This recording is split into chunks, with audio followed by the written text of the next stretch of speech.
আদালতের কার্যক্রম শুরু করা হোক।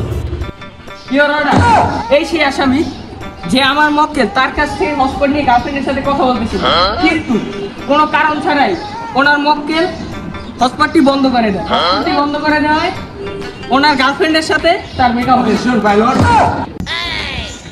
এই পাইলট কেন রে? স্যার ওটা পাইলট না, মাইলট। তোমাকে কথা বলার জন্য অনুমতি দেওয়া হলো। পাইলট? আরে বেটা পাইলট না, এটা মাইলট বেটা। তোর উকিল বানাইছে কেটা? পাইলট না মাইলট? My lord, my lord. মাইলট? আমি বুঝছি তুই যে অটো পাস করছিস, যা ইচ্ছা তুই তাই।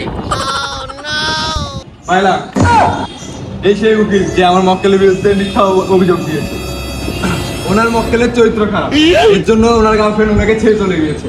পাইলট, গোপন সূত্রে জানতে পারলাম ওনার মক্কেল আরো 2টা মেয়ের সাথে কথা বলে। সে 2টি মেয়ের নাম্বারটা জোগাড় করে আমাকে দেবে। অবজেকশন মাই লর্ড, আমার মক্কেলকে কিছু বলার অনুমতি দেওয়া হোক।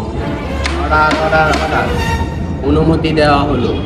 আমার নাম আকরাম। আমি এলাকায় দুষ্টমি বেশি করে বলে আমার নাম আকাম বলে ডাকা হয়। উনি আমাকে মক্কেল কেন বলেন? আরে বাবা, এটা আদালতের রুলস বেটা। পাইলট, হটস্পট বন্ধ করার অপরাধে ওনার মক্কেলকে ফাঁসি দেওয়া হবে। অবজেকশন ভাইরা, আমার মক্কেলের বিরুদ্ধে মিথ্যা অভিযোগ দেয়, ওনার মক্কেলকে ফাঁসি দেওয়া হোক। এই কোর্ট সত্য মিথ্যা যাচাই করার পর বুঝেছে যে আকরাম হোসেন হটস্পট চাওয়ার অপরাধে 303 ধারা মোতাবেক তাকে 6 মাসের কারাদণ্ড দেওয়া হলো। এবং জনাব মন্টু সাহেব হটস্পট বন্ধ করার অপরাধে তাকে 304 ধারা মোতাবেক 6 মাসের কারাদণ্ড দেওয়া হলো। এই কোর্ট এখানেই ওভার এবং কিশমিশ।